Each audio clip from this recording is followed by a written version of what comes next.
In the mental health field, too often, we've made it seem as if it's just in your head. The landlord can hijack the rent by 20%. That impacts people's mental health. And have a profit-driven mental health care system if we want our people to be connected and healthy. Hello, everybody. Welcome back, Internet humans of the universe, to It's Not Just in Your Head, a podcast by two therapists talking about how our socioeconomic, political, nightmarish systems impact our internal, emotional, relational, spiritual lives. I'm Max Golding, LMFT. We have here the glorious Harriet Fraud, PhD. Yeah. So there's our fancy titles to make it official. And and special thanks to our patrons, First Winter, Sarah Turner, Rebecca Johns, Justin Harper, Bandila, MC Munga, Evan Lee, and Ashley. And always Liam with the editing and social media. Thank you. Yes, we are so grateful to you. And we have gratitude left over for all of our listeners. Yeah, gratitude for everybody sending us emails, talking to us, chatting in the Discord, pushing forward the discourse, if you will. Today, we're going to do something a little different. I think will be fun and exciting and endearing. Decided we often have guests on where we will interview them. So we're almost like pretending as if Harriet is a guest that I'm interviewing, but specifically about an article that she had written, I guess, a little over 10 years ago, right, Harriet? All about emotional labor. And so I have a series of questions, and we do have one actually from a patron if we get to that near the end, which I thought was a good question. So I'm interviewing Harriet today, everybody, about her article on emotional labor. So should we just get into it, Harriet? Yeah, let's. Okay. So let's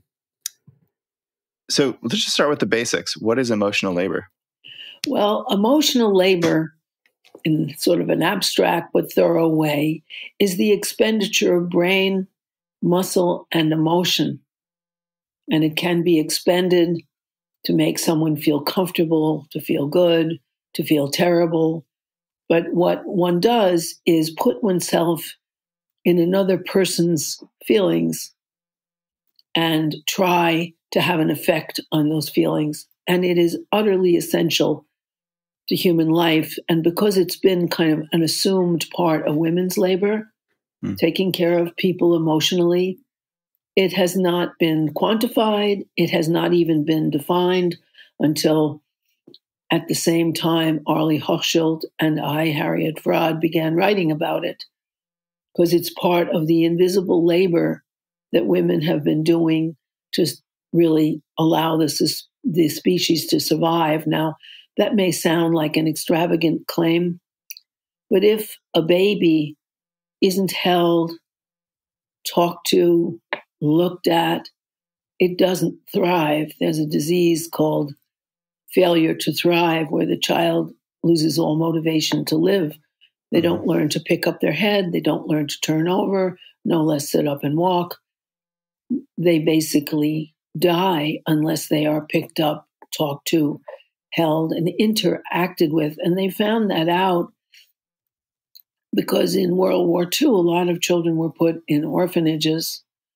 So Renee Spitz was the main researcher here. But they died. They didn't learn the most basic developmental steps. And when they studied why, they realized it's because, somebody stuck a bottle in their mouth. Somebody quickly and efficiently changed their diaper, but nobody held them. Nobody talked to them. And then that study was repeated in Ceausescu after Ceausescu fell in Romania, because Ceausescu banned all abortion.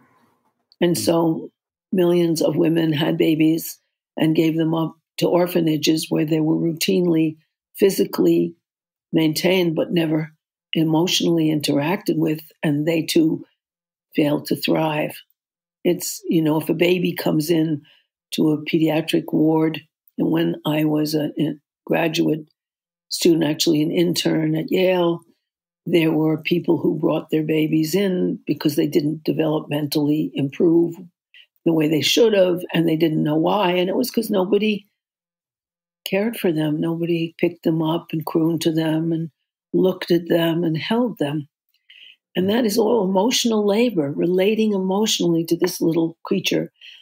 And we don't live without it as children, as basic infants. And then later, we have a lot of trouble if we don't have anyone who thinks we're special and interacts with us in a kind and emotional way. So that's really what it means. And that, I'm going to go off the question track for a second just to comment on, I actually might want to put this in the show notes because this reminds me of, I don't know if you're familiar with this, but the still-faced experiment in psychology. No, where they what is it? So I think it actually really demonstrates what you're saying from the caregiver-child emotional labor perspective. There's this, it's from maybe the 70s or 80s or something, but they show this mother looking at her child's, an infant, and she's mirroring the affect in the facial expressions. The baby's like smiling and pointing at things, and she's smiling, and she looks at where he's pointing, and she's like, and you're seeing that you're actually watching the process you're discussing happen, that she's connecting emotionally, she's attuning. And then in the next part of the experiment, she looks down, and then she looks up at the baby with her face showing no affect at all, no emotion. She's not mirroring, she's not attuning. And then within probably 5 to 10 seconds, the baby starts kind of like screaming and pointing around and trying to do what they can to get her attention, and she just won't do it. This lasts for only like 60 seconds, but it's a really excruciating video to watch. And it does kind of demonstrate, I think, if you go from the normative, like emotionally connective experience that mother is typically giving, or father, whoever, to zero, that you're already noticing the baby's starting to freak out. They're getting dysregulated. They're getting confused. And then anyway, so that you're making me think of that, and how I think they tried to do this study to show what you're talking about, as well, so we can like see it happening. So that's really profound. Yeah. And then after a while, the infant, in frustration, trying to get the attention and interaction of the caregiver, just gives up, and then gives up on a physical level as well. In Hungary, when they had amazing orphanages after World War II, they found that up to 5 caretakers interacting with an infant was the most emotionally healthy way of allowing them to have a staff, but also give the emotional care that infants needed. Just a little aside out of the corner of my mouth, there are very rare and hard to find studies on alternatives to the nuclear family in which children thrived, because there is a monumental, in my opinion, misconception that families of people who don't know anything about child development but got themselves pregnant are somehow the best qualified caretakers for utterly vulnerable children. However, be that as it may, it's a little aside out of the corner of my mouth. Well, so, and I don't know if we need to maybe unravel this a bit, but this question I had for you is, so does the concept of emotional labor fit into any kind of Marxist or Marxian analysis? And I guess, I mean, you could just answer it straight out, but I also wonder if our listeners, sometimes I don't know how much are, like grad students in psychology versus like hardcore Marxist internet people. So, I mean, maybe we could break down, well, what is the basic Marxist analysis or something of like labor and capital? I don't know if that's helpful, or if you just want to jump into it. It totally is, because of course, when we talk about Marxism, just like when we talk about any ideology, there are many, many interpretations. The one that I use is one in which everything shapes everything else. Class is not the most important, absolutely, thing. It's not the motor of history, but all the motors are purring together, fueling one another. And that the reason that you look at class is because it's the most repressed discourse of all. And in the United States, that's particularly true, even though gender and race aren't more widely recognized. Class is still repressed. In fact, Occupy brought it to our attention in 2011, rather recently, with the 1%, 99%. And it had basically been repressed since the McCarthy era in the 1950s. But what the kind of Marxism that I do asks basic questions. Who does the work? Who gets the benefit? And how are those benefits distributed? And if you look at emotional labor as work, it's work to interact with people. It's work to take care of someone emotionally, to figure out what he or she needs or they need and how to meet those needs. And often there's an extra work you do when you're taking care of someone, which is often you disguise the idea that it's work because they don't want to see that you're working hard. But in any case, so you say, okay, in an emotional relationship, let's say between a man and a woman, or two women or two men who are in a sexual emotional relationship, you ask, okay, who's taking care? Are they both communally taking care of them, each other in a communal way? Or is one serving the other as a subordinate who doesn't feel the need to emotionally care for the other person? And those roles were basically divided into male labor, going out and providing a living, and economically, and female labor, taking care of the household, of the children, of the emotional needs of the man, of the social needs of the couple to connect. And of course, as wages broke down and American men's jobs were exported and computerized and robotized, that broke down, and we have enormous labor, we have enormous emotional labor and gender labor reallocations. However, in a strict Marxian sense, you say, okay, who's doing the emotional work? Who's gaining from that emotion? And just like in a usual Marxist analysis, let's use the household, who's doing the labor? Who's getting the benefit? And for something like housework, if the woman is doing all the labor of cleaning up and cooking and maintaining the home, she does it in part, little, which is her necessary work, because she wants to live in a decent home. And the rest she's doing for her husband and children, which her husband appropriates to himself.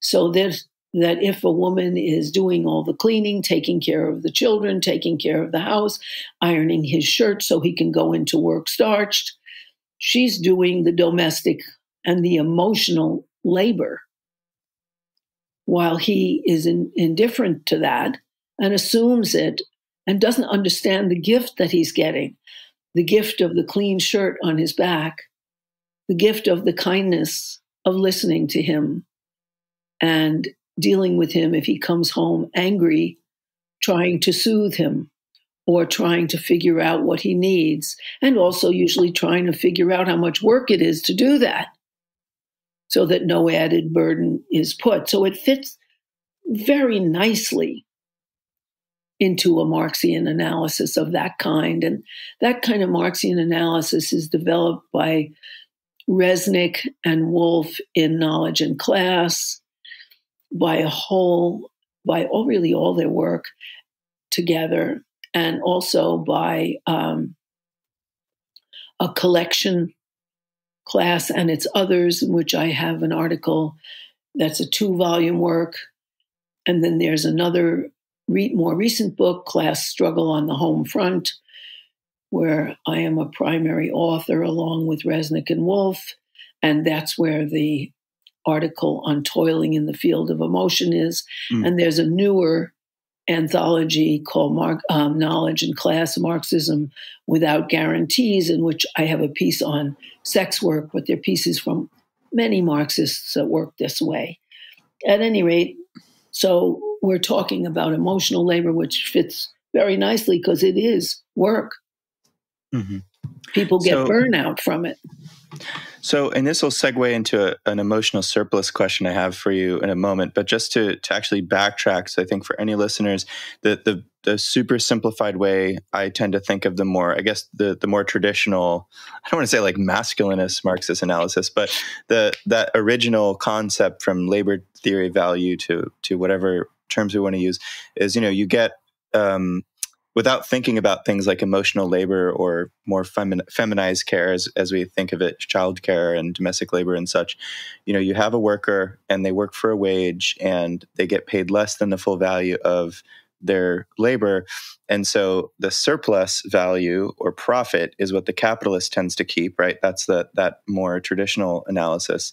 And then we get this whole society based off of this huge pool. I almost imagine it like above our heads or something in a hierarchy, right? Where there's these capitalists and they're just controlling this enormous pool of capital that they just get to throw around in investments into this investment, that investment, stock markets, political processes, regulatory capture, and all this crap, and further expansion of markets and stuff, right? So that's that like traditional. So when so I'm about to ask you this question on emotional surplus.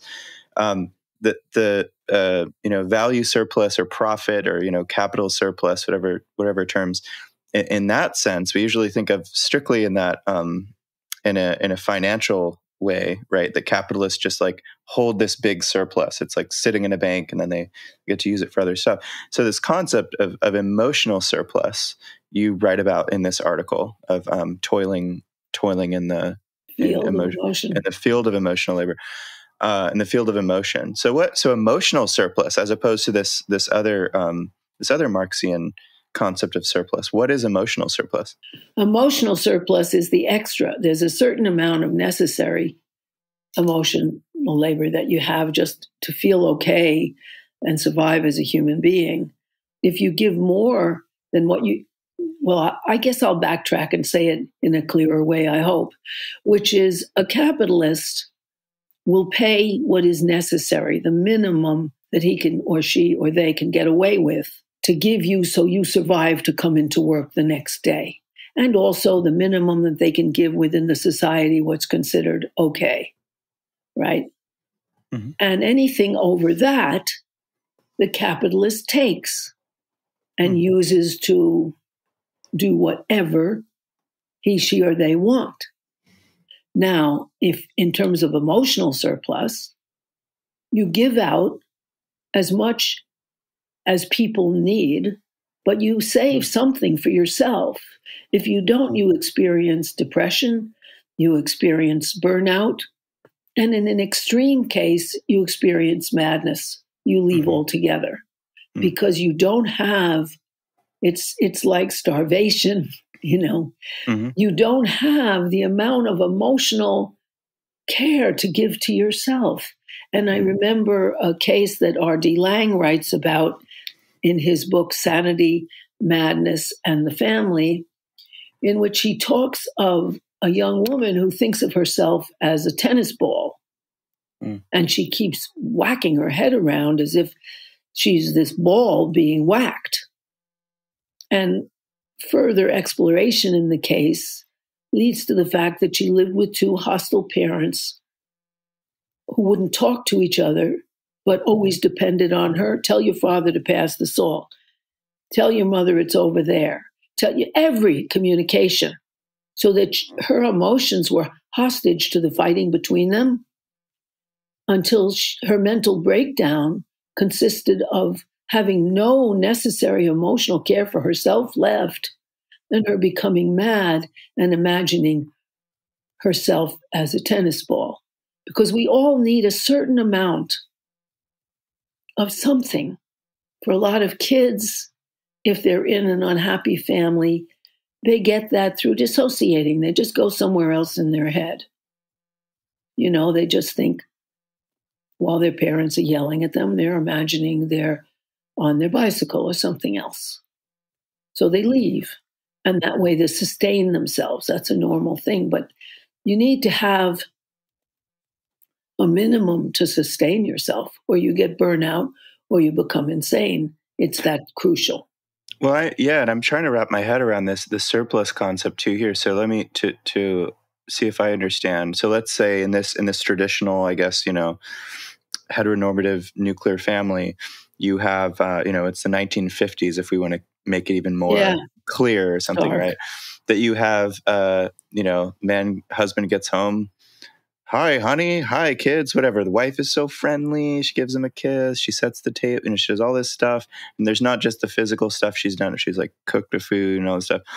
But she's so nice. And then he's like, oh, stressful day at work. And he like rambles about crap. And she doesn't. She just listens. Oh, that's so hard, honey. Right. That she's doing that emotional work.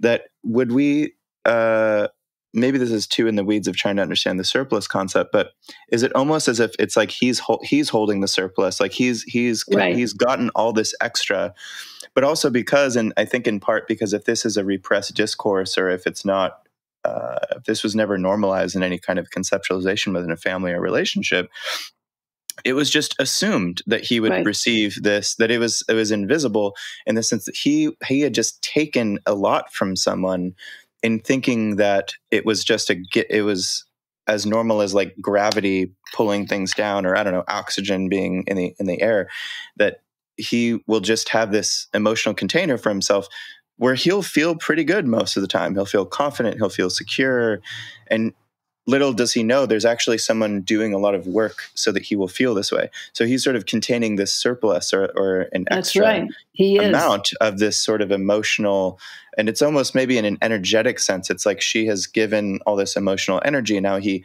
has all this extra emotional energy, or maybe I don't know how that translates, if it's like psychic energy or motivation or good. It's a feeling of being wanted, being loved, being interesting, and being adored, which people will care about what I have to say. I walk into a room and I matter, right? I have some sense of value and worth, right? I have a relatively healthy, if not inflated, sense of self-esteem or sense of self.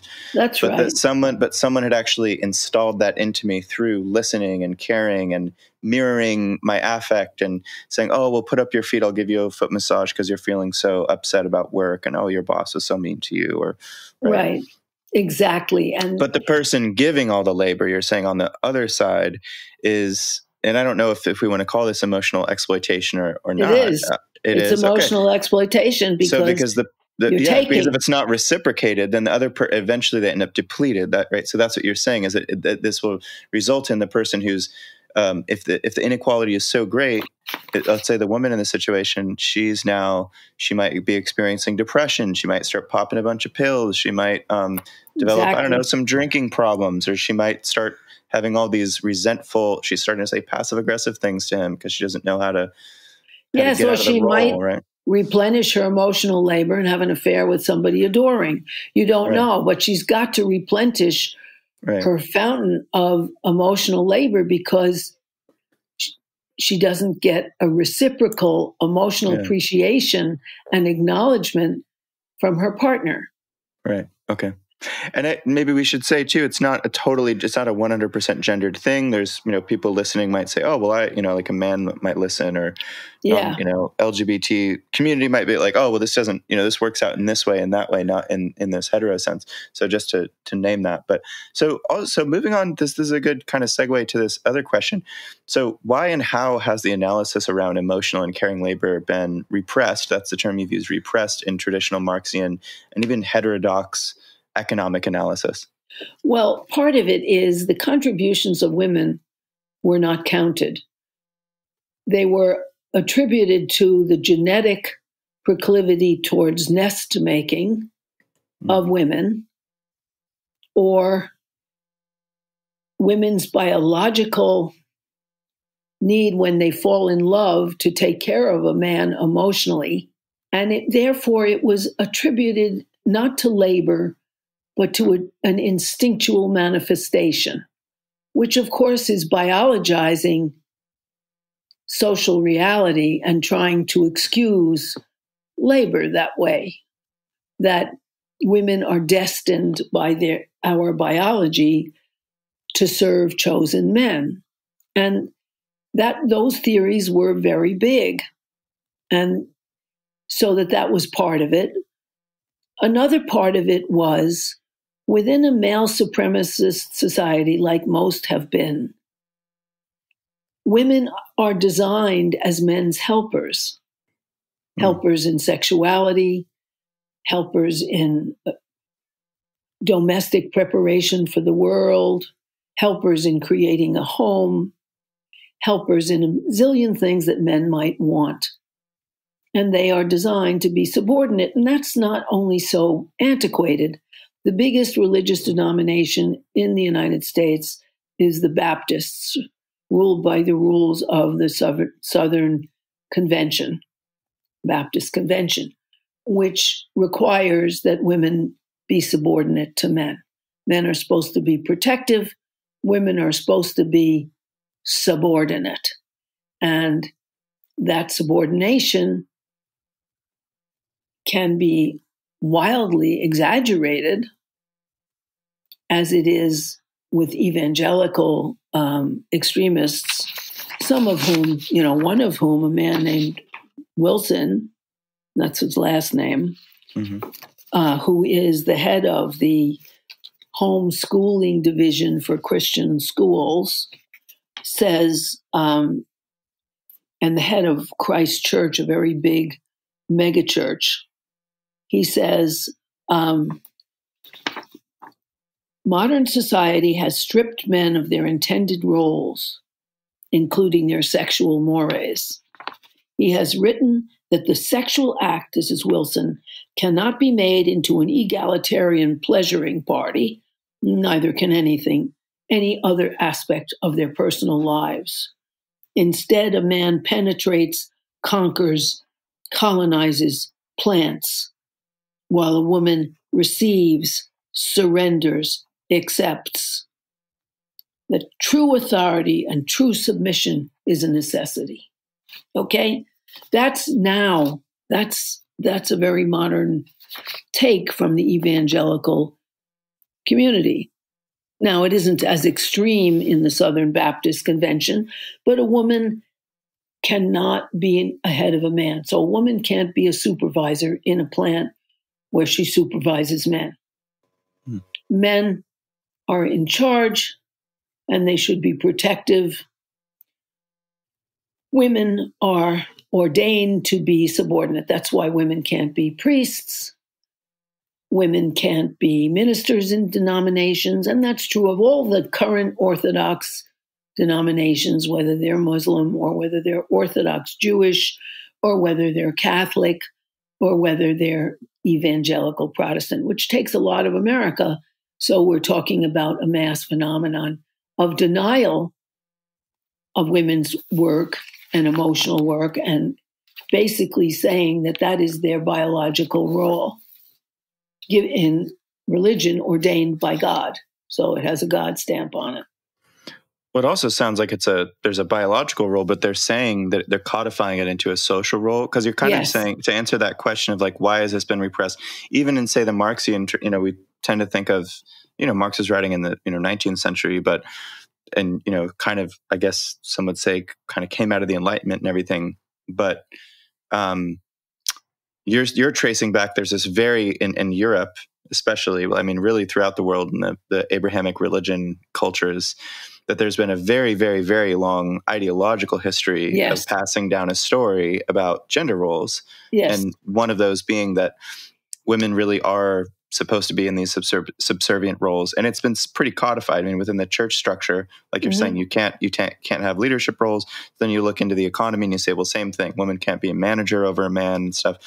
So I guess you get hundreds of years. Then even with Marx trying to write about and understand the economic changes, maybe in the transition from feudalism to capitalism, even then, Marx is not asking a lot of questions. I mean, there's the argument maybe about analysis over social reproduction processes, maybe. I would Yes. think, right? And I could see maybe this falling into that, but and to be fair, I haven't read like all of Capital. It's really, really long, but like 1 and part of volume 2. But anyway, yeah. So it sounds like you're saying that due to that history, there's been a pretty sore, a kind of negligence of considering women's role in the economy. Absolutely. Generally. Yeah. Absolutely, because they were dealing with factory work and farming, and they never really looked at gender. Now, Engels, Marx's partner there, in writing many of these books, as well as the person whose factory that he owned supported Marx, so he could sit there and write 3 volumes of Capital, plus many, many, many, many other things. Right. But Engels wrote about the oppression of women, but he didn't apply the Marxian class analysis. That's something that has begun with really Resnick and Wolff. And that kind of Marxism that applies class, looks at class across the board, whether it's in domestic labor in the house. And I've been a real pioneer on that in our book, Class Struggle on the Home Front. That's what we do. And it's based on an essay that I wrote. For every knight in shining armor, there's a castle waiting to be cleaned, because that aspect usually is not brought to people's attention. But I think it was neglected, as women were neglected. You know, we're now in the labor force, and we're just under half of the labor force. And women, the majority of women in the United States are not married and by choice. So the whole gender landscape has altered. And there is space for this kind of analysis. So I want to segue into a question about children, because this is in this article you wrote a lot of fascinating stuff, especially near the end, about children's emotional labor and exploitation in having to take care of their parents emotionally within certain kinds of families. Can you elaborate on that? Yeah, I think, look, since children know that their survival depends on the parent or parents that are their caretakers, they know that because birth control, until really the beginning of the 1800s, was killing the kids you didn't want or giving them away. And those children who survived because they had more mirror neurons in their brains, your mirror neurons, which are present in an infant. And at 3 months old, an infant can notice a parent's pupils dilate or contract dramatically, and the child has a startle response because they pick up the emotional needs of their parents and try to be what their parents need for our own survival. We don't survive without them. And also, really, in our society, where parenting is overwhelmingly done by women, and also in isolated nuclear families, kids don't have a lot of potential caretakers to go to. They have 1 or 2, and that's it, until they go to school.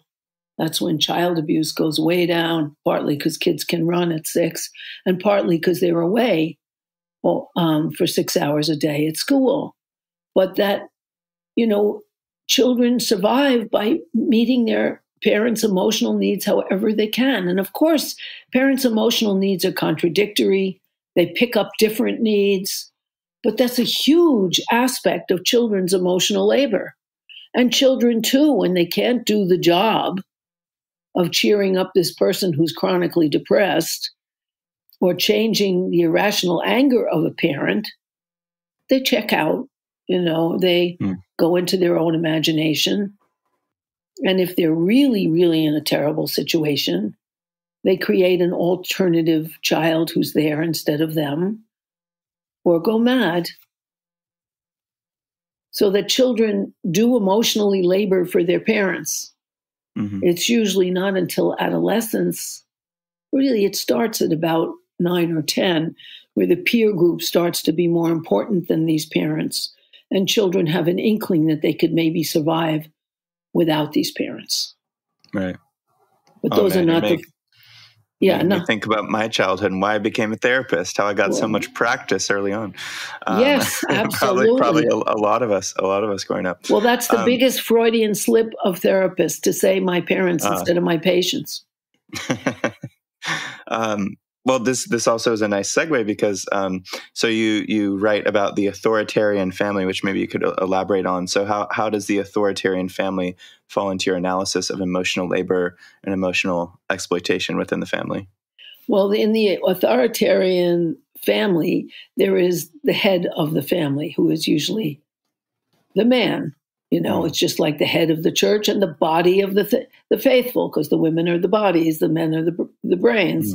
Mm-hmm. And I think that's kind of illustrated in formal wear so nicely, where when men get dressed up, they're supposed to wear a tight tie, and women get dressed up, they're supposed to have a plunging neckline, because they're the body to present, and the men have a strict demarcation between their head and their body.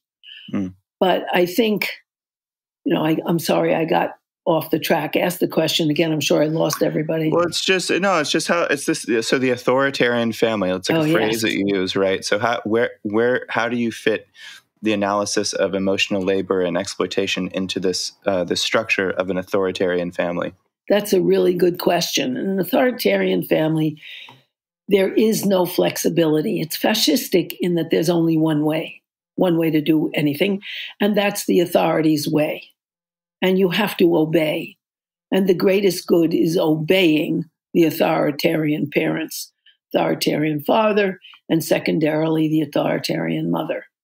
And so what the child does is obey the parent as the greatest good and hate the disobedient child who is part of them, and turn on anyone who disobeys as the naughty child. You could see that with, people who turn on whoever is out of favor. You could see it with the Dixie Chicks, when they said that, when the head of the Dixie Chicks singer, the lead singer, said that she was ashamed to come from Lubbock, Texas, where Bush claimed to have come. And he denounced her, and then people broke her records. The record playing studios and the disc jockeys wouldn't play their records anymore. And they were hated because they were the bad children who criticized the authoritarian father. You can see that in the Trump situation, where people are in trouble in this country and they look to the authoritarian father, who, no matter how irrational he may be, they believe because they have to, because they're good. That is the good child. And so that, and that's what an authoritarian family is, where subordination to the authority is the greatest good. And I remember from grad school, and just this concept still lingers around. Sometimes I'll mention it in therapy, but the three kind of parenting styles that I learned about in school was there's authoritarian, authoritative, and what they'll call laissez-faire, which is like an economic term. Yeah. Where authoritarian is that there's just you don't ask questions. You might get your ass beat. You might get weird, not reasonable punishments. Laissez-faire on the other side is basically there's no rules. You just do whatever the hell you want. And then authoritative is like, there's rules, there's structure, but you're not super punitive. You sort of explain things to the kid. You give them chances, and you try to build a good relationship and connection with them so that they actually understand the rationality behind certain rules and consequences. So, and this is just, I'm spitballing here. This isn't part of a question. It's just sort of thinking out loud about the authoritarian family.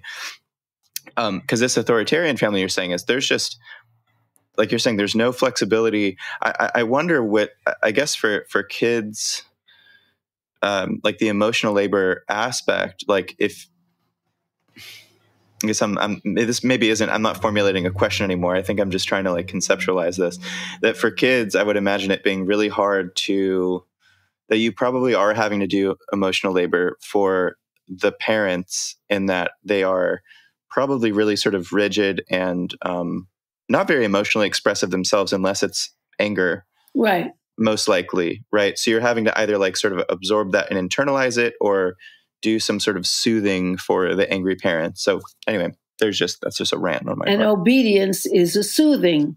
Whereas for the neglectful parent, there is basically the abandonment of a parental responsibility towards you, and you're on your own, which is very frightening and lonely for children. And often they push the envelope until they do something so terrible, they get a boundary, sometimes jail, when they're a little older. But an authoritative parent knows, okay, I have a responsibility to teach this person how to negotiate the world, but this is a person, and I need to negotiate with him or her around his or her needs. And I'll give you a wonderful example of a client of mine whose little girl is a very independent spirit. And she goes to a good public school in New York City. And the teacher announced, okay, this is the assignment. Get it done and in as quickly as you can. And she made a paper airplane and threw it at the teacher with the assignment. And the teacher, being an authoritative teacher, not an authoritarian one or an utterly permissive one, said, Sophia, why did you make your assignment into a paper airplane and throw it at me? She said, it was express. You said as fast as you can. And I did it as fast as I could. And she was very proud. And the authoritative teacher said, well, the impulse is a good one, Sophia. But the way classrooms work, you can't throw things, not anything. And so don't do that again, even though I see that your impulse was correct. So she was a reasonable authority, appreciating the child's desire to do something useful, but also being inappropriate. Now, if it had been an authoritarian teacher, she would have said, that's wrong, that's bad. Look what she did, class. She threw something at me. Get in the corner. Very different message. One instructs the child as a human being who needs help and explains. The other one claims authority and humiliates the inappropriate, disobedient, quote, bad child. Okay, so a question from one of our patrons who read, I believe, read your whole article, and they loved it. They said, what is described in the text is very informative in regards to the outcomes of an upbringing in a right-wing, religious, authoritarian family. My question is, does the quote-unquote detached family explain or give insight into the rather frightening capacity of some parts of the left to have a severe authoritarian reaction to speech and those whose beliefs we don't agree with? Well, that's a good point, because an authoritarian family could be left or right, as well as a neglectful and, a neglectful family could be, because people's political beliefs don't necessarily collide with their child-rearing ideologies. And so that there are authoritarians on the left who claim that they have the right answer, and anyone who doesn't see it is stupid or wrong or evil, rather than they must have come to that through something of their own. Mm-hmm. What is it? What made you feel this way? Well, this is how I see it, rather than asserting your authority to know what is right within this ideology and this kind of Marxism. There are no absolutes. This is absolutely right. This is absolutely wrong. You ask about something. What does this do in terms of my values? Like make a kinder, more egalitarian world. And rather than this is right, that's a religious idea that God, the ultimate authority, has somehow transmitted to the people who think that they have the transmission rights, decides, and there is no room for thought. And leftists can have a religious idea. I am right. Not I am God, but I am right. And you are wrong. And of course, what gives you the right to decide? You have to say on what basis.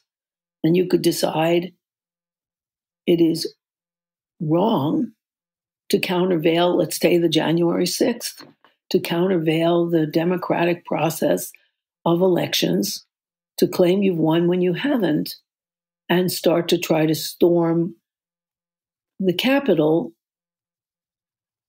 and take back the vote and harm the legislators that are going to endorse that vote. Now, you can say it's because we need a monarch, and Trump is absolutely right. I think they feel that he is absolute because as people who are brought up in authoritarian families and authoritarian religions, and often from authoritarian sections like the police and the army, they serve the authority, and they have designed Trump as the authority, which is, of course, bizarre. I mean, I saw a funny thing by Borowitz, a good comedian, whose headline said, Trump claims he has won the German election, which just took place. Okay, you can claim anything. But if the authority says it, you have to abide by it and believe it. And you have to condemn anyone who disagrees, because the disagreeing child within you when the authority repressed you is bad. Well, so as an answer, that would be a response. Not an answer, but a response. Yeah, no, that's perfect. I could probably ramble with you forever on this, but we're close to the hour anyway. So I think that's all I got for you, Harriet, unless you have any maybe closing thoughts, comments on this concept of emotional labor generally.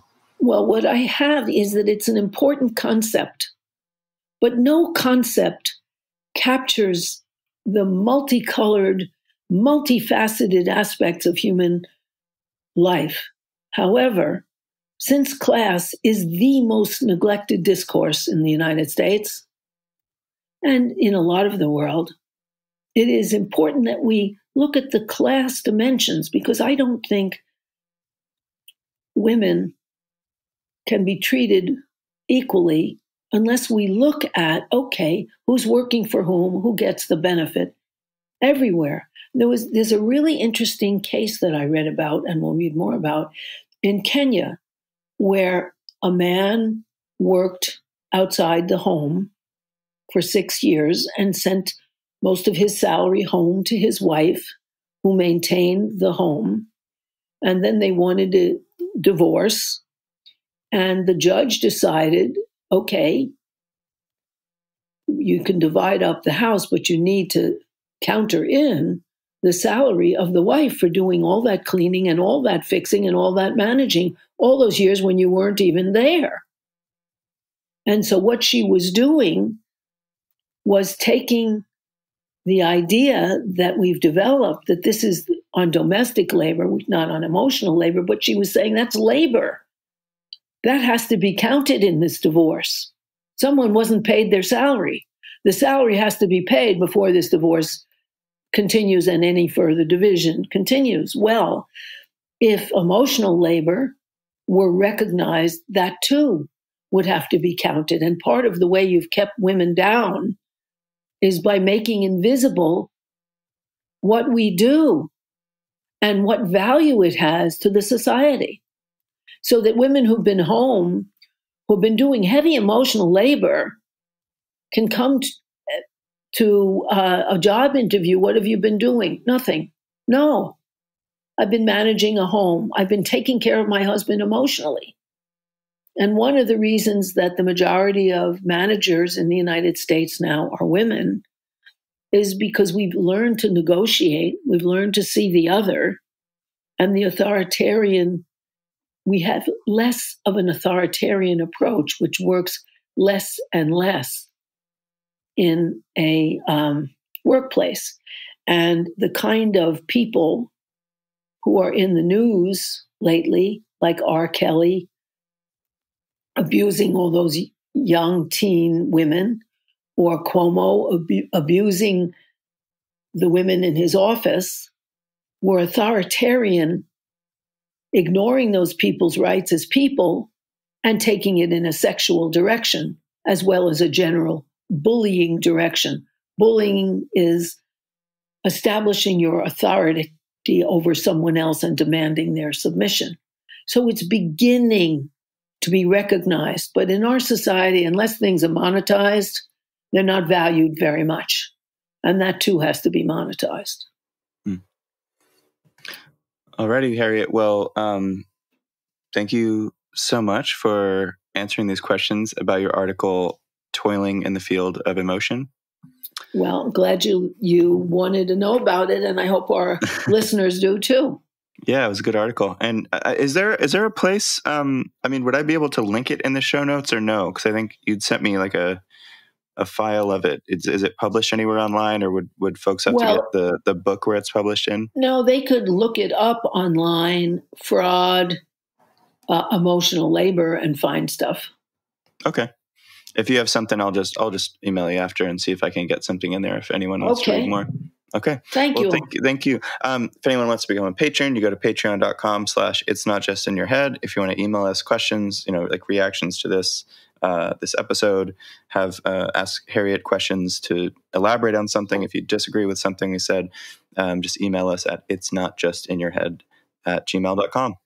By the way, listeners, if you have enjoyed anything you've heard Harriet say in this program, you will definitely enjoy Capitalism Hits Home, which is a solo program that Harriet does through Democracy at Work, which is a worker-owned cooperative that produces other great programs such as Economic Update with Richard Wolff and the Anti-Capitalist Chronicles with David Harvey. I can't recommend enough that everyone also listen to Capitalism Hits Home if you enjoy It's Not Just in Your Head. Capitalism Hits Home is a sort of broader overhead view. It explores the way that capitalism shapes our personal lives, our psyches, our relationships, our families, and it looks particularly at the sea change in American personal life, as all Americans, but the top 10 or 20% of Americans, have our security and our chance for a future become as precarious as it always was for minorities and families headed by women. It's not just in your head, and Capitalism Hits Home are definitely complementary. And if listeners would like to check out Capitalism Hits Home, Harriet, where should they go to find it? Either on YouTube or Democracy at Work or on my own website, harrietfraud.com.